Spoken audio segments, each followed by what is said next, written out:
Hola, ¿cómo están? Hoy con otra clase más virtual.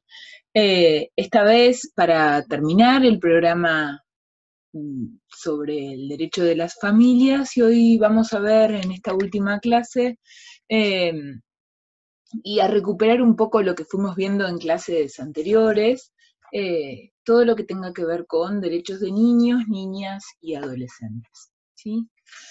En ese marco, a mí me interesa siempre empezar por esta idea de dónde venimos, ¿sí? Pensar en la infancia hoy, no puede estar escindida de poder entender de dónde venimos y de dónde, parte esta conceptualización. Y lo primero que tenemos que saber es que la infancia es una conceptualización moderna, ¿sí? No siempre se entendió a los niños, niñas y adolescentes de la misma manera que lo estamos entendiendo en la modernidad, ¿sí? Eh, y en general, este entendimiento es a partir de un paso de alguien que no es adulto, ¿sí? Definido a partir de lo que no es, a algo que es particular, con características específicas vinculadas a su situación particular. El problema es que en este traspaso de considerarlo como algo particular, no necesariamente se lo ha pasado con la misma jerarquía o se lo ha entendido con la misma jerarquía de derechos. A mí siempre me gusta esta imagen, que es una imagen a la que hace referencia Philippe Mariès, que es un historiador francés, que hace un estudio en torno al arte medieval, y él dice que hasta el siglo XVII el arte medieval no conocía a la infancia o no se la representaba, ¿sí? La infancia no estaba conceptualizada como algo particular. Y toma como ejemplo este bajorrelieve donde podemos ver que los niños en esta representación no son técnicamente niños, sino que son adultos en miniatura, ¿sí? No son niños, sino que la representación de las infancias tiene que ver con adultos más chiquitos. Es muy interesante la historia de la conceptualización de la infancia y el por qué digo, no era considerada la infancia como algo particular, fundamentalmente por las altas posibilidades que los niños mueran durante su edad temprana, con lo cual se esperaba a que tengan determinada edad para considerarlos personas, ¿sí? Muy, muy interesante, no voy a detenerme en esto, pero es un tema que está muy, muy trabajado. En la modernidad, la infancia aparece como problema en tiempos de la revolución industrial, ¿sí? La infancia aparece conceptualizada como problema, ¿sí? Desde el lugar de los efectos que la revolución industrial y este paso del feudalismo al capitalismo ejerce sobre las familias, ¿sí? Y empieza a visualizarse esta infancia abandonada, ¿sí? Aquella infancia que es empleada y explotada en las fábricas, aquella infancia que estaba en las calles, que trabajaban vendiendo diarios, ¿sí? De ahí es la palabra canillitas, por las piernas tan flaquitas de los niños y niñas que trabajaban en la calle. Y desde ese lugar, la preocupación en torno a la infancia por parte del Estado tenía que ver con una actitud normalizadora y estandarizadora.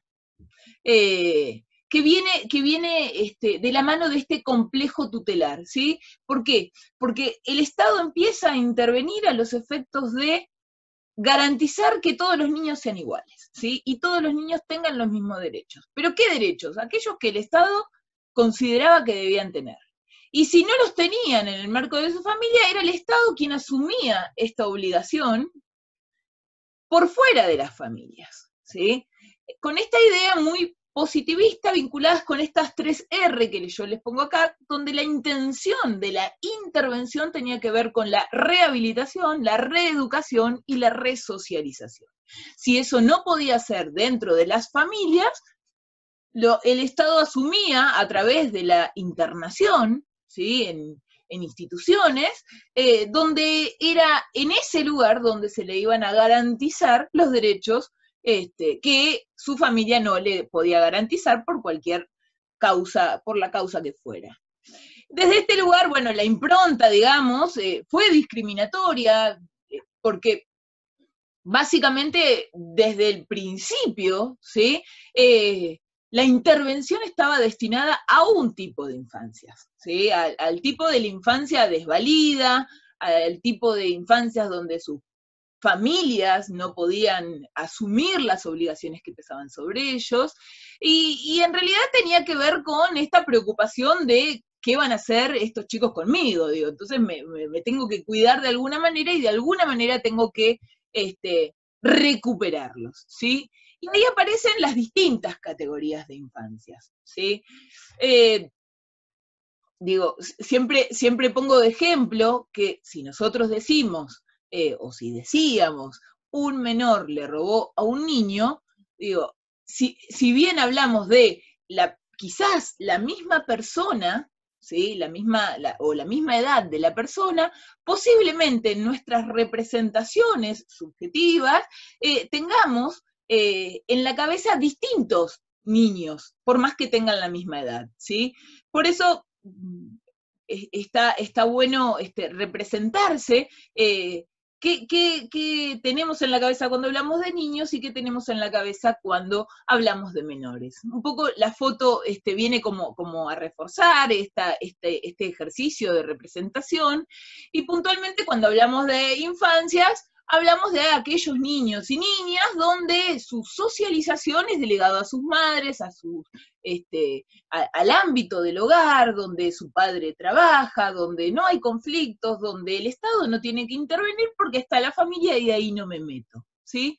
Y por el otro lado están los menores, ¿sí? Aquellos niños donde por su situación de desventaja frente al resto, es posible aplicar criterios positivistas vinculados con la necesidad de resocializarlos, y donde podemos, o puede como vislumbrarse un determinismo entre pobreza, marginalidad y delincuencia. Es pobre, con lo cual va a salir a robar, ¿sí? Y en ese punto, por el hecho de ser pobre, aparece esta idea del derecho penal de autor, digo, tiene gorrita, entonces claramente fue él quien robó, y aparece un argumento ahí que, si bien no es peligrosista, argumenta a partir de la protección, ¿sí? Yo te voy a encerrar porque te estoy protegiendo. Y en realidad lo que está haciendo es una lesión absoluta a los derechos de ese niño que, por el hecho de ser pobre y vivir en una situación de mucha más desventaja, queda segregado y separado de su entorno y su vida familiar. Desde ese lugar, ¿sí?, o en este punto, la Convención sobre los Derechos del Niño aparece como un punto muy importante para repensar y rearmar esta relación entre el Estado y los derechos de los niños, niñas y adolescentes. La Convención sobre los Derechos del Niño se aprobó en 1989, el año pasado cumplió 30 años, tiene entre su historia el hecho de haber sido el instrumento internacional que más rápido entró en vigencia y que además tiene más ratificaciones, ¿sí?, en el mundo, con lo cual, en principio, en este momento podría presumirse como un gran consenso mundial donde es necesario, ¿sí?, empezar a trabajar por la protección de los derechos de los niños, niñas y adolescentes. Sin embargo, digo, también hay que tener presente que la Convención sobre los Derechos del Niño, como todo cambio normativo, no es mágico, ¿sí? No produce un cambio, digamos, en las estructuras de una sociedad donde las representaciones están arraigadas muy profundamente. pero es necesario entenderlo como una continuidad, no como una ruptura. De hecho, en 1969, el Pacto de San José de Costa Rica, ya hablaba de los derechos, de la protección especial que tienen los derechos de niños, niñas y adolescentes. También en 1959 la Declaración de Derechos del Niño de la ONU ya tenía como una representación más vinculada con la protección de derechos, de la misma manera que ya, fíjense, en 1924 la Liga de las Naciones, esta organización de posguerra, de la Primera Guerra, ya tenía una declaración de los derechos del niño, por supuesto con un argumento de protección más vinculado a la época, digamos, pero los derechos del niño ya formaban parte de un corpus iuris que se va como robusteciendo en pos de la protección de esos derechos. Nosotros podemos caracterizar esta nueva forma de pensar las intervenciones del mundo adulto en torno a la protección de los derechos de los niños, niñas y adolescentes a partir de esta idea del modelo de la protección integral de derechos, ¿sí?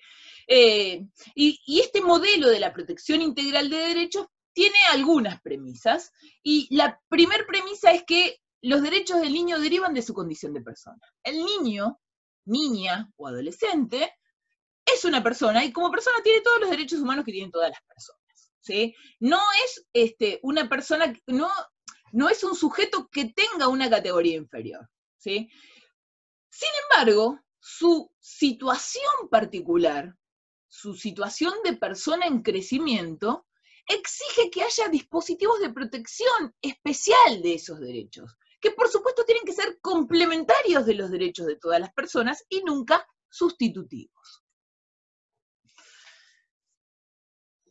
En ese marco, el niño, entendido como sujeto de derechos, es una persona con todos los derechos que tienen todas las personas, que se estructura a partir de la idea del ejercicio personal y progresivo de derechos.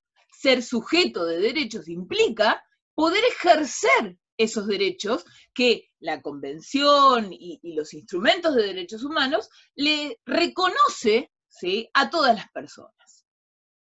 Con lo cual, el pensar en el niño como sujeto de derechos nos ubica en lugares distintos al mundo adulto, ¿sí? Por ejemplo, los padres y el Estado, ¿sí?, el objetivo fundamental de las funciones que llevan adelante en torno a la responsabilidad parental o a la responsabilidad del Estado, tiene que ver con la orientación y la dirección necesarias para que cada vez más el hijo pueda o el niño pueda ejercer autónomamente sus derechos, ¿sí? No, ya no será la sustitución en las decisiones lo que marca esta patria potestad, sino la responsabilidad de generar sujetos cada vez más autónomos para desarrollarse en la sociedad. Iremos trabajando un poco más esto a medida que avancemos. En este marco, el modelo de la protección integral cambia radicalmente los supuestos que habilitan la intervención del Estado. Habíamos dicho que la preocupación del Estado cuando aparece la infancia como categoría era esta infancia abandonada con esta necesidad de intervención tutelar vinculada a la protección individual, ¿sí? Sin embargo, entendiéndolo al niño como sujeto de derechos, como sujeto de todos los derechos, una persona en crecimiento que tiene todos los derechos del resto de las personas, los supuestos que habilitan a la intervención del Estado es toda violación o amenaza a esos derechos. Yo, Estado, voy a intervenir cuando veo que en la vida de un niño hay un derecho que corre peligro. El derecho a la alimentación corre peligro. El derecho a la salud corre peligro. O está vulnerado. Y en ese punto, mi intervención tiene que ver con el restablecimiento de ese derecho. No a cualquier precio. Una de las premisas que acompañan esta necesidad de intervención es distinguir entre políticas sociales y competencia penal.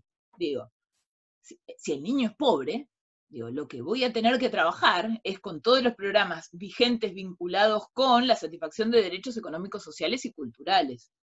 Ahora, Si este niño o este adolescente infringe una ley penal o está acusado de haberla infringido, digo, yo voy a tener que trabajar en la responsabilización o en la responsabilidad penal en el marco de la edad y de las competencias que tenga esa persona. Digo, no mezclamos. No hay un determinismo entre pobreza y delincuencia, sino que son ámbitos distintos donde la intervención del Estado es distinta.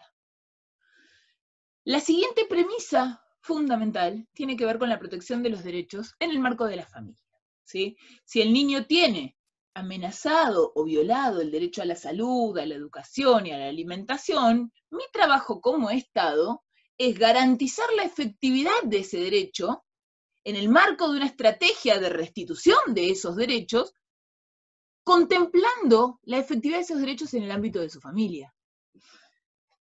Si yo al niño lo separo y lo incluyo en una institución donde le doy de comer, donde va a la escuela, donde tiene derecho a la salud, digo, yo estoy restableciendo el derecho a la salud, estoy restableciendo el derecho a la alimentación, estoy restableciendo el derecho a la vivienda, por ejemplo, ¿sí? Ahora, esta forma de restablecer es una forma que no protege los derechos humanos de ese niño, porque ese niño tiene derecho a que esos derechos estén protegidos en el ámbito de su familia. Debe comer con su familia. Debe ser la familia y debe ser el fortalecimiento de la familia el ámbito donde se garantice la efectividad de todos los derechos. Y desde ese lugar es importante el favorecimiento de las respuestas cercanas, digo, pensar en estrategias de restitución de derechos que tengan que ver con la identidad de ese niño, con la identidad y con la identidad dinámica de ese niño. ¿Sí? Bien. Nosotros decimos que en el marco de la perspectiva de los derechos humanos de niños, niñas y adolescentes, lo que se dice es que los niños tienen derecho a la protección especial. ¿Y con qué tiene que ver esta protección especial? Algo ya fuimos viendo en las pantallas anteriores, pero en principio esta protección especial se asienta en estos puntos. En primer lugar, partimos de la base de que cada niño, niña o adolescente es una persona que está creciendo, con lo cual lo que le pasa hoy, lo que siente hoy, no será lo mismo que le pasará mañana, con lo cual tenemos que ir teniendo en cuenta este ejercicio progresivo de autonomía, estas competencias que va adquiriendo a medida que va creciendo. Además, cada niño, niña o adolescente es particular. ¿Por qué? Porque dependerá no solo la edad, sino también las vicisitudes de la vida que le tocó atravesar, lo que igual le darán competencias para decidir mejor tal o cual cosa, ¿sí? Además, en el caso de niños y adolescentes, la protección de sus derechos corre por cuenta de otros, ¿sí? No hay si bien hay algunas representaciones en consejos de derechos de niños, niñas y adolescentes, en general quien diseña la política pública en materia de niños, niñas y adolescentes son los adultos. Además, esta protección que requieren los derechos de niños, niñas y adolescentes tienen que tener por objeto este ejercicio progresivo de autonomía. Digo, yo tengo que pensar en políticas públicas que tiendan a la autonomía del sujeto y no a la dependencia, ¿sí? Por lo cual, la protección especial, considerando todas estas cuestiones que venimos hablando, indica que, en el caso de niños, niñas y adolescentes, la protección de sus derechos requiere medidas especiales adicionales a lo que haríamos en similares circunstancias frente a las personas mayores. ¿Sí? La protección especial es considerar esa situación particular en la que se encuentra la persona y cuánto más en función de esa violación de derechos debemos realizar por el solo hecho de ser una persona en crecimiento. Bien. Por supuesto, nuestra convención o la Convención sobre los Derechos del Niño tiene en nuestro país jerarquía constitucional desde el año 1994. Argentina ratificó la convención muy rápidamente. Sin embargo, en el ámbito interno, ¿sí? Tanto a nivel nacional como a nivel provincial, se han ido adecuando las normas que regulaban la protección de los derechos de niños, niñas y adolescentes, ¿sí? En el programa ustedes tienen 3 leyes, tienen la ley 114, que es de 1998, y es la que regula cómo se protegen los derechos del niño, niña y adolescente en el ámbito de la Ciudad Autónoma de Buenos Aires. La ley 13.298, que es la que establece el sistema de promoción y protección de derechos en la provincia de Buenos Aires, que si bien es del 2005, recién tiene vigencia a partir de mayo del 2007, y a nivel nacional, digamos, la ley 26.061, que es la que organiza el sistema de promoción y protección a nivel nacional. Sin embargo, deben saber que todas las provincias tienen organizada la forma en que a nivel interno van a regular sus sistemas de promoción y protección de derechos. Y en el marco de un país federal hay una articulación entre el nivel nacional, ¿sí?, y las políticas provinciales y acuerdos a nivel federal en el marco de órganos administrativos creados al efecto. Pero lo cierto es que cada ámbito provincial tiene una normativa específica en materia de niñez y adolescencia. Y además, en el ámbito nacional, la ley 26.061 es la que establece la articulación de todos los sistemas provinciales. ¿Qué tienen estas leyes provinciales y la ley 26.061? En general, son leyes que organizan el sistema de protección integral de derechos de niños, niñas y adolescentes, establecen cómo se va a llevar en el marco del territorio esta protección especial. En general, todas las leyes, tanto la nacional como las provinciales, establecen derechos, ¿sí?, principios y garantías.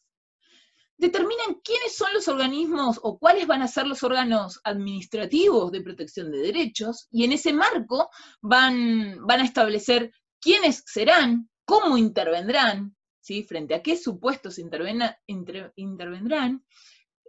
con qué medidas, ¿sí?, de qué forma serán las medidas de protección de derechos, y cuándo van a intervenir, cuándo van a intervenir cada uno de ellos, cómo es la articulación entre los organismos administrativos y los organismos judiciales, y además regulan el financiamiento del propio sistema, ¿sí? Esto lo vengo mencionando. Todas las normas, tanto la ley 26.061 como las normas provinciales, tienen como corazón de la forma de protección esta idea de sistema de protección integral de derechos. Esta idea de sistema lo que da cuenta es que no va a haber un ámbito específico del Estado que va a abordar específicamente la cuestión vinculada con la niñez, sino que cada ámbito que lleva adelante la protección de derechos deberá tener en cuenta la protección especial de derechos de niños, niñas y adolescentes. ¿Qué quiere decir esto? Digo, el organismo administrativo de protección de derechos de niñez, como puede ser un servicio local de niñez, no tiene médicos para atender la salud de los niños. Los médicos para atender la salud pública de los niños están en los hospitales, con lo cual un médico en un hospital que atiende la salud de los niños será parte en ese momento del sistema de protección integral de derechos, ¿sí? Las maestras y los maestros que llevan adelante la educación pública de niños y niñas no forman parte del órgano administrativo, sino que forman parte del Ministerio de Educación. Ahora, en esta tarea están llevando adelante la satisfacción del derecho a la educación, y son parte del sistema de protección integral de derechos, ¿sí?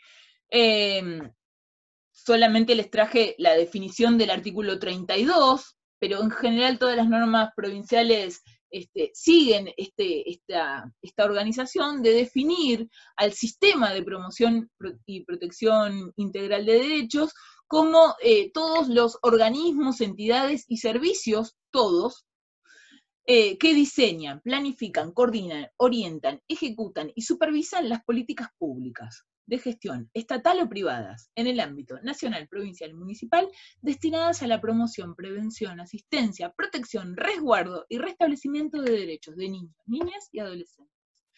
En este marco, es interesante pensarlo desde el lugar de que el sistema no es un órgano específico, sino que es un conjunto de organismos que trabajan en la protección de derechos. Y el sistema, dice el artículo 32, debe tener, ¿sí? O debe contar con los siguientes medios. Debe tener políticas, planes y programas de protección de derechos, debe tener organismos administrativos y judiciales de protección de derechos, recursos económicos, procedimientos, medidas de protección de derechos y medidas excepcionales de protección de derechos. Ahora vamos a avanzar un poquito en esto. En ese marco, todos estos organismos públicos, privados, que llevan adelante tareas vinculadas con la protección de derechos, trabajan en el marco de este principio, que es el corazón del sistema de promoción y protección de derechos, que tiene que ver con la corresponsabilidad, ¿sí? Acá ya no hay responsabilidades de uno, digo, frente a la vulneración de derechos de niños, niñas y adolescentes, no hay alguien a quien derivarle las cuestiones vinculadas con la protección de derechos, sino que cada persona, desde su propio quehacer, es corresponsable con el otro de la protección integral de derechos de niños, niñas y adolescentes. Tanto la 26061 en su artículo 7, como todas las leyes provinciales, están organizadas a partir de esta centralidad de que el niño encontrará satisfechos sus derechos desde una perspectiva de derechos humanos, si lo es en el ámbito de sus familias. El trabajo fundamental del sistema de promoción y protección de derechos tiene que ver con el fortalecimiento de los vínculos familiares para que sea en ese ámbito donde se vean satisfechos los derechos de niños, niñas y adolescentes.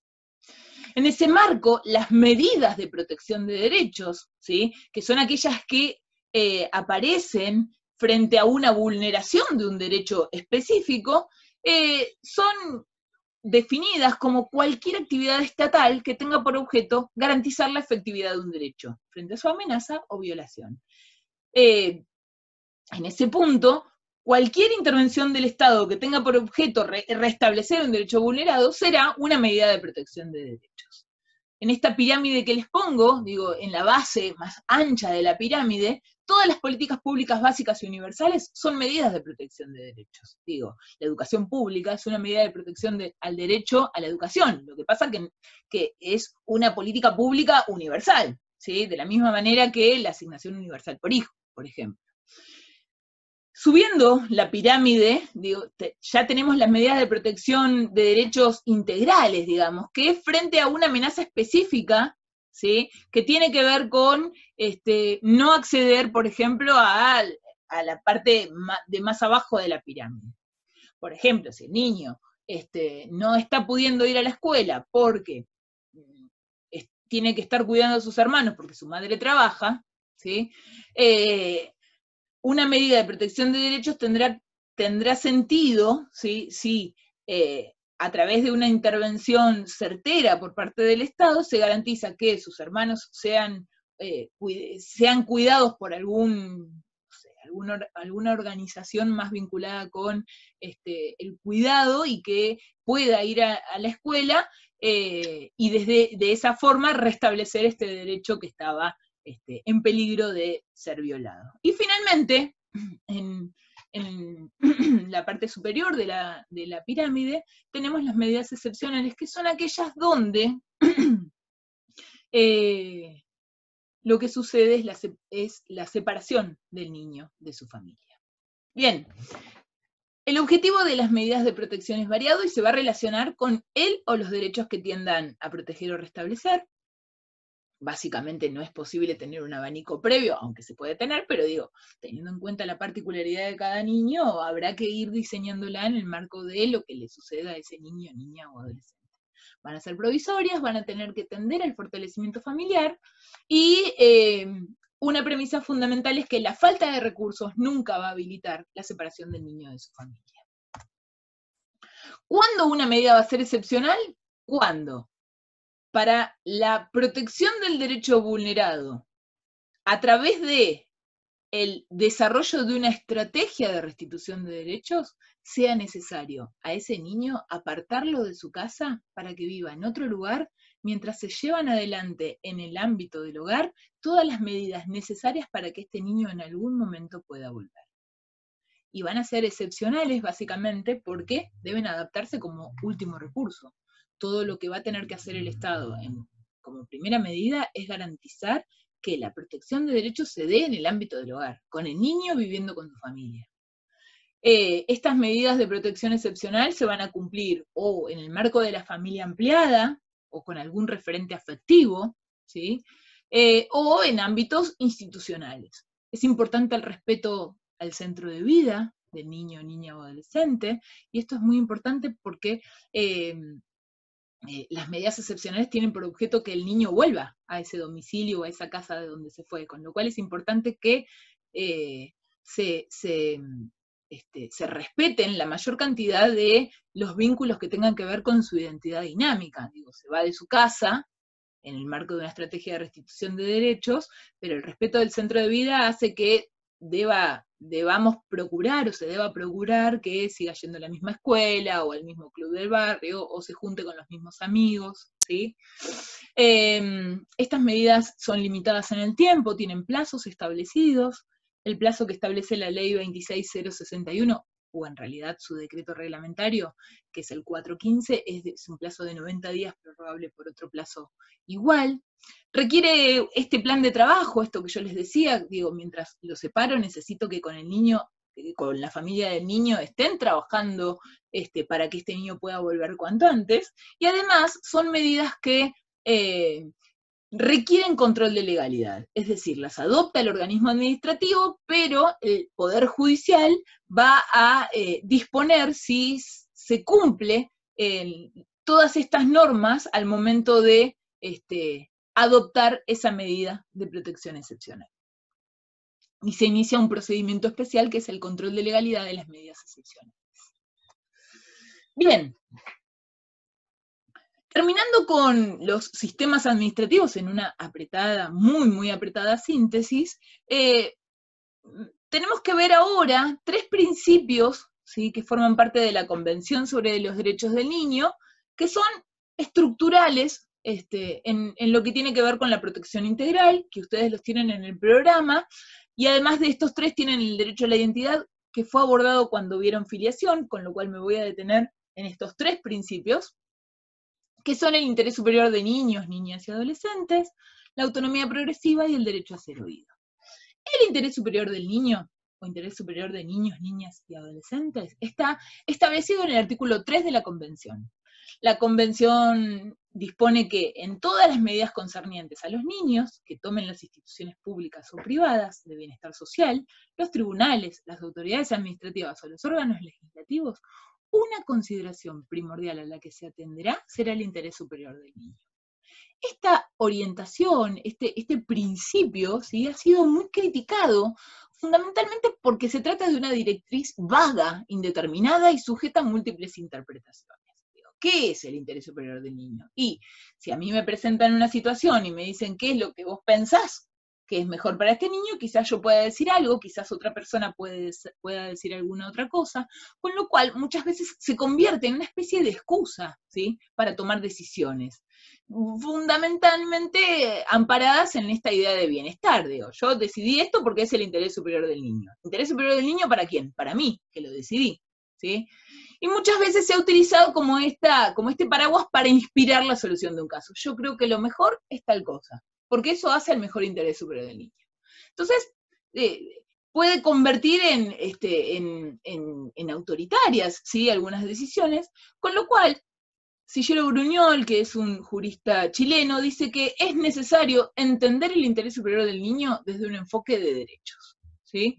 Entender desde un enfoque de derechos, en el marco del sistema, en el marco del modelo de la protección integral de derechos, implica, ¿sí?, que serán esos derechos de los niños, ¿sí?, los que le pongan límite a estas interpretaciones en torno a lo que es el interés superior del niño, ¿sí?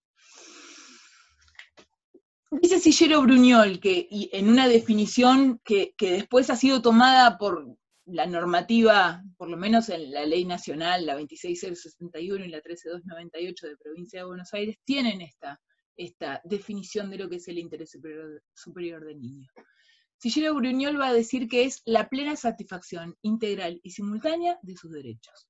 ¿Cuándo una decisión va a proteger el interés superior del niño? Cuando yo en esa decisión pueda proteger la mayor cantidad de derechos posibles, de manera integral y simultánea.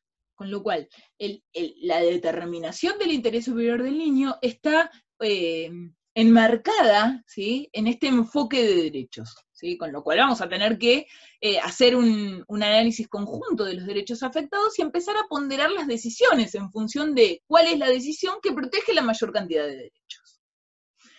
Esta idea que Sillero incorpora hace muchos años, después es tomada por el Comité de los Derechos del Niño, que es el órgano de revisión de revisión de los informes de los países en torno a la aplicación de la Convención sobre los Derechos del Niño, y que además emite observaciones generales. La observación 14 del 2013 viene a decir esto, que el interés superior del niño es la plena satisfacción integral y simultánea de sus derechos. En la Convención sobre los Derechos del Niño, el interés superior aparece con dos funciones específicas, ¿sí? Aparece con un carácter interpretativo frente a intereses en juego. El interés superior del niño requerirá, ¿sí?, que se tome en cuenta el interés del niño, y además como el establecimiento en la prioridad de políticas públicas, en el marco de la protección especial de los derechos de niños, niñas y adolescentes. En el Código Civil nosotros vimos que aparece como principio general que ata al Código Civil, a la normativa internacional en materia de protección de derechos humanos, en el artículo 595, cuando hablamos de adopción, y en el artículo 639, cuando hablamos de responsabilidad parental. Y si bien el Código Civil y Comercial no tiene una definición de qué es el interés superior del niño, el considerarlo como principio ata, ¿sí?, su definición, ¿sí?, a toda la normativa internacional.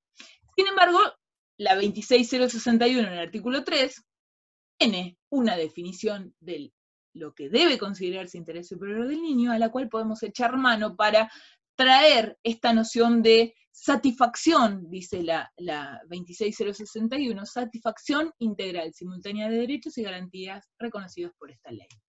Y en este punto es importante, ¿sí?, todas las cuestiones que dice la 26061 que deben respetarse para la determinación de ese interés superior. La condición de sujeto de derecho, el derecho a ser oído y a que su opinión sea tenida en cuenta. Digo, ¿cuál es la decisión que mejor protege los intereses o el interés superior del niño, niña o adolescente? Y bueno, para saberlo voy a tener que saber qué me dice y qué opina en torno a estas decisiones. El grado de su edad, grado de madurez, capacidad de discernimiento y demás condiciones personales, en esta idea de que la protección especial tiene que tomar en cuenta que el niño es único, ¿sí? El equilibrio entre derechos y garantías, su centro de vida, y dice el código que rige en materia de patria potestad, y el código no, la 26061, y que frente a un conflicto de derechos e intereses, van a prevalecer los intereses de niños, niñas y adolescentes. Este artículo 3, que reflexiona en torno a lo que debe considerarse el interés superior del niño, ata este principio del interés con los otros dos que son estructurales.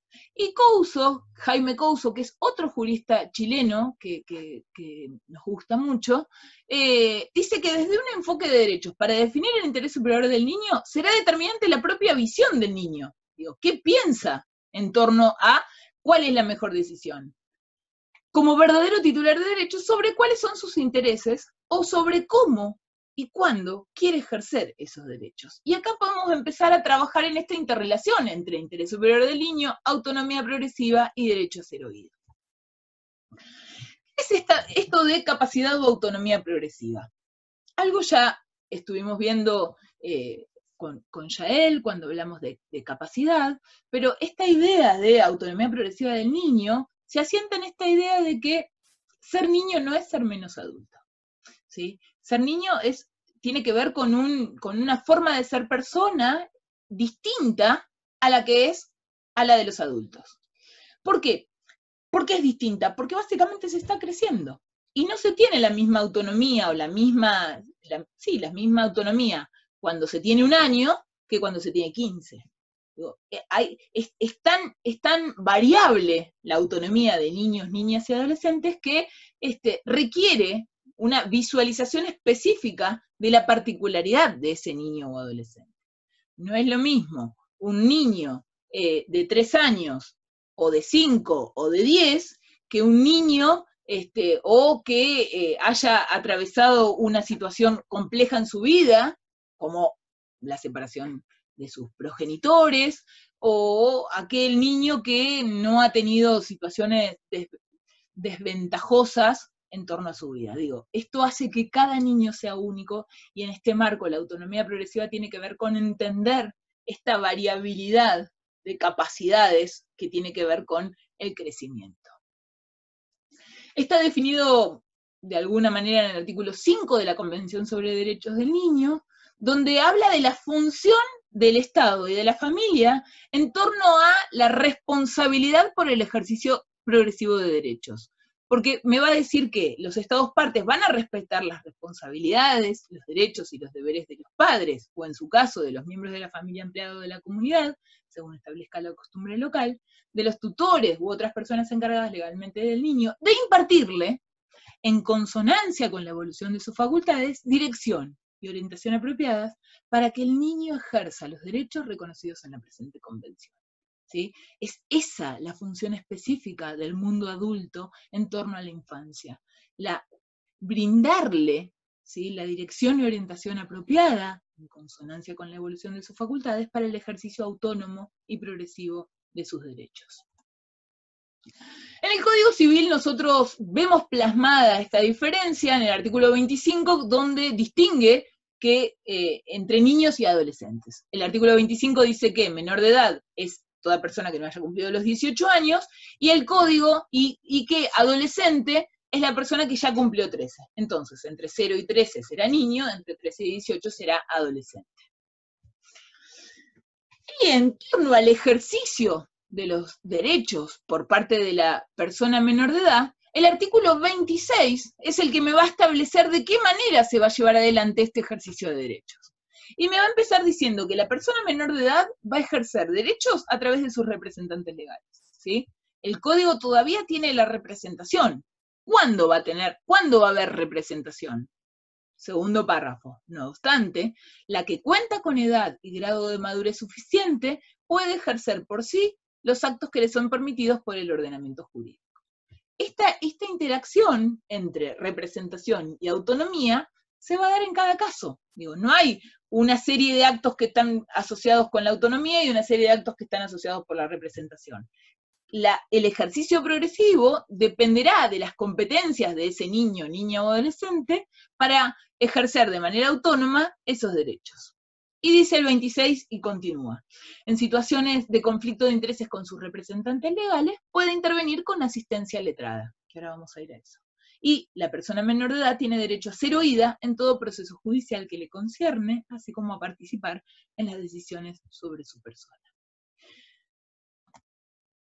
El 26 lo tenemos que relacionar con el segundo principio de la responsabilidad parental, establecido en el artículo 639, que es el que establece que la responsabilidad parental se va a ejercer según el principio de la autonomía progresiva del hijo, conforme a sus características psicofísicas, aptitudes y desarrollos. Y dice el artículo 639, a mayor autonomía, disminuye la representación de los progenitores en el ejercicio de sus derechos. ¿Qué significa esto? Significa que no es lo mismo ser el progenitor o la progenitora de un niño de 3 años, donde posiblemente la representación es mucho mayor, que de un adolescente de 17, donde la autonomía es mayor y la representación disminuye.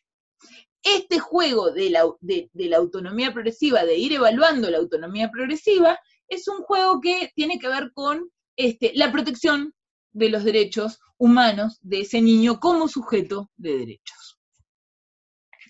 El artículo 26 sigue, en sus últimos párrafos, señalando algunas cuestiones muy específicas vinculadas con la protección de aquellas decisiones que tiene que tomar el niño o el adolescente en estos casos, vinculados con los derechos personalísimos y el cuidado del propio cuerpo, ¿sí?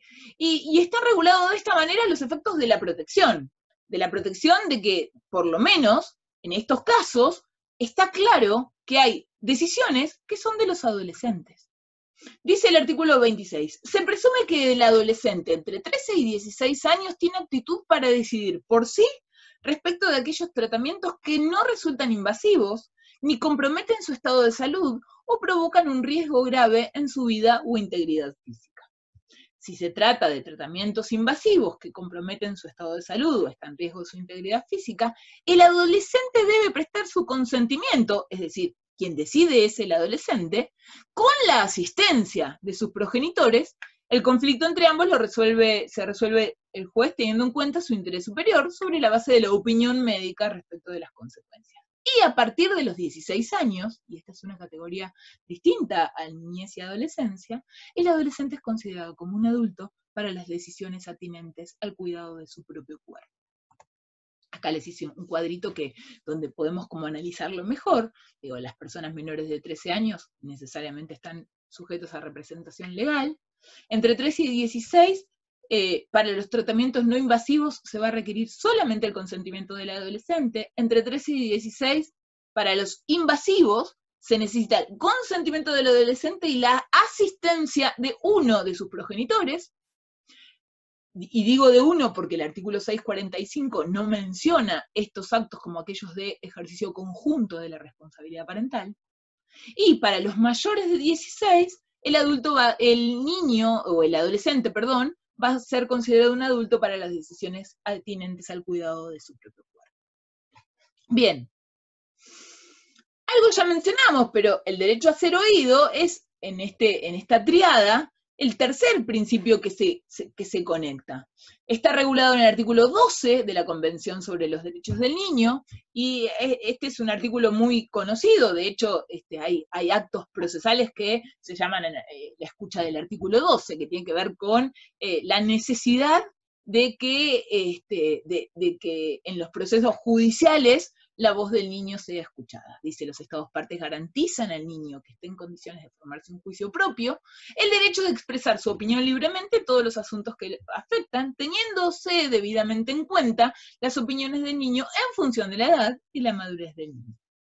Con tal fin se le dará en particular al niño la oportunidad de ser escuchado en todo procedimiento judicial o administrativo que afecte al niño, ya sea directamente o por medio de representante de un órgano apropiado, en consonancia con las normas de procedimiento de la ley nacional. Por supuesto, la Convención sobre los Derechos del Niño tiene una redacción más ambigua, más vinculada con los instrumentos internacionales de derechos humanos, pero eso está robustecido, digamos, por la normativa nacional. Con lo cual, el primer principio que tenemos es que el niño participa directamente con su voz o con su opinión en todo proceso que lo afecte, ¿sí? El artículo 707 del Código Civil y Comercial, que está dentro de los que se regulan los procesos de familia, dice que los niños, niñas y adolescentes tienen derecho a ser oídos en todos los procesos que los afectan directamente. Su opinión debe ser tenida en cuenta y valorada según su grado de discernimiento y la cuestión debatida en el proceso. Fíjense que este artículo no sujeta la necesidad de escucharlo a una edad determinada. Todo juez o jueza que decida debe conocer al niño o a la niña, cuyo interés está representado en ese proceso. En todo caso, la edad y la madurez va a incidir en la decisión del juez o la jueza.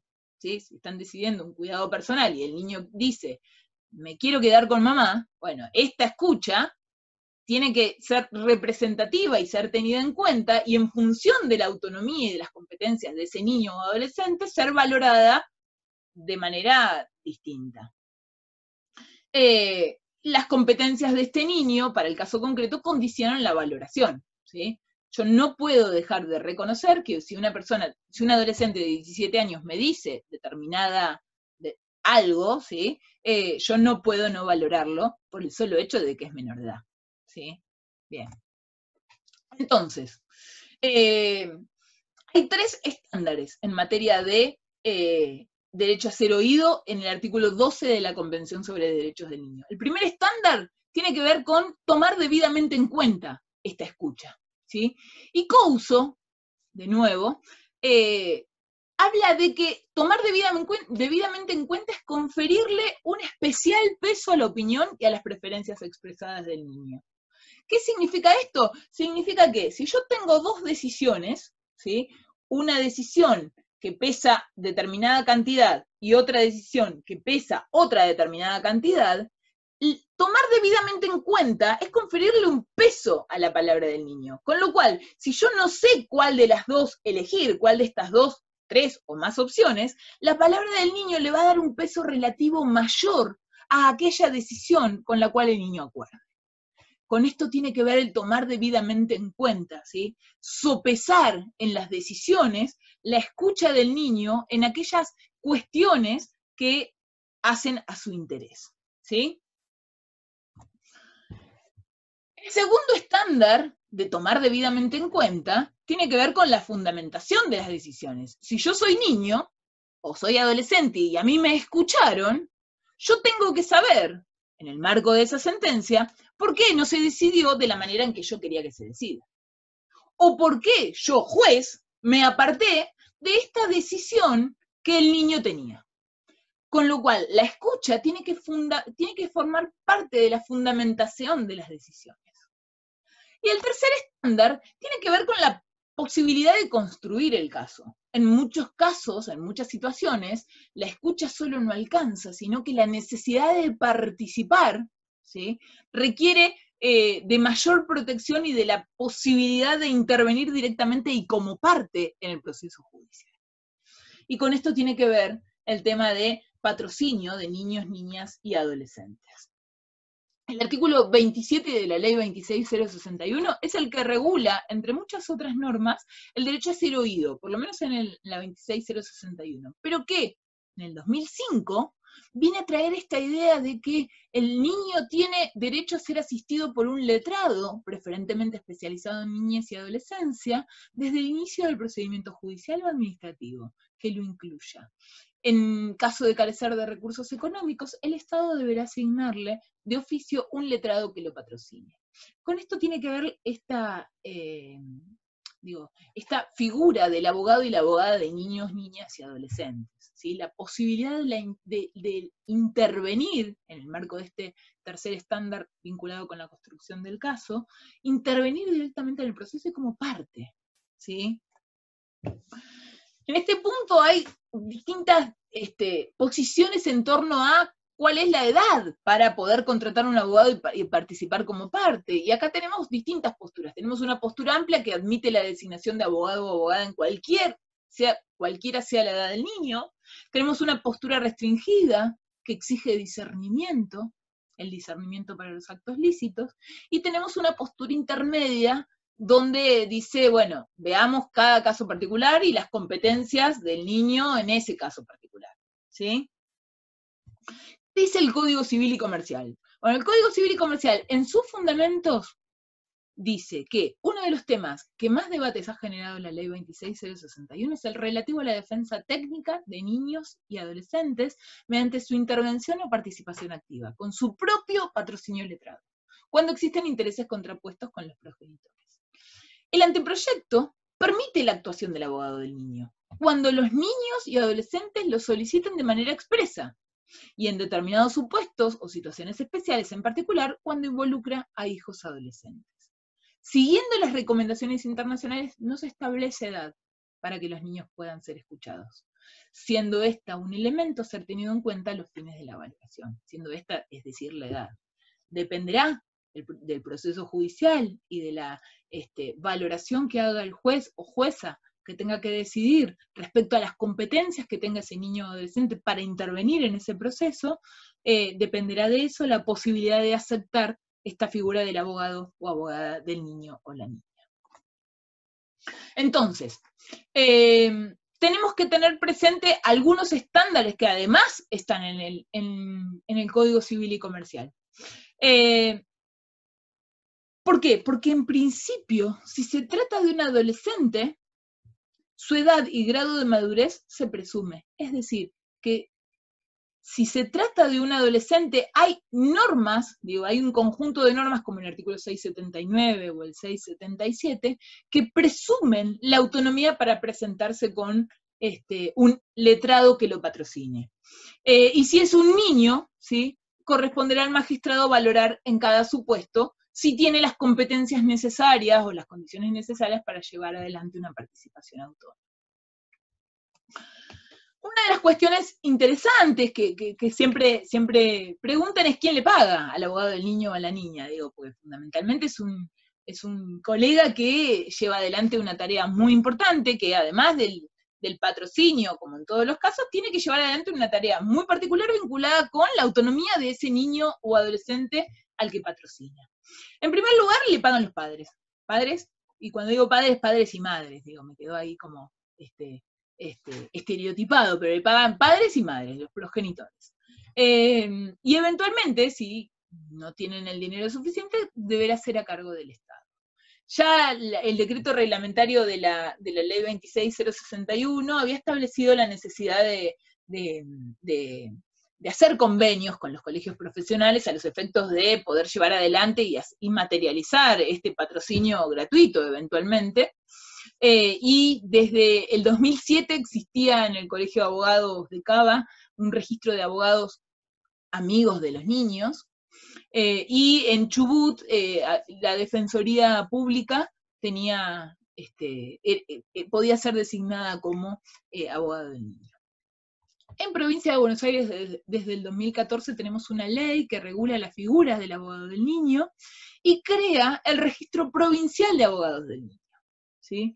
El decreto reglamentario va a decir que va a intervenir este abogado del niño en cualquier procedimiento civil, familiar o administrativo en el que se encuentra afectado el interés personal e individual de niños, niñas y adolescentes. El juez, con asistencia del representante del Ministerio Público o, en su caso, la autoridad administrativa, deberán informarle personalmente al niño acerca del derecho que le asiste a ser representado por un abogado. Esta ley, digamos, es implementada por los colegios de abogados. El Colegio de Abogados de Provincia de Buenos Aires elaboró una resolución marco donde cada colegio departamental debe crear su registro de abogadas y abogados de niños y adolescentes. En La Plata, y acá les traigo la página, de hecho la pueden seguir, buscar en internet.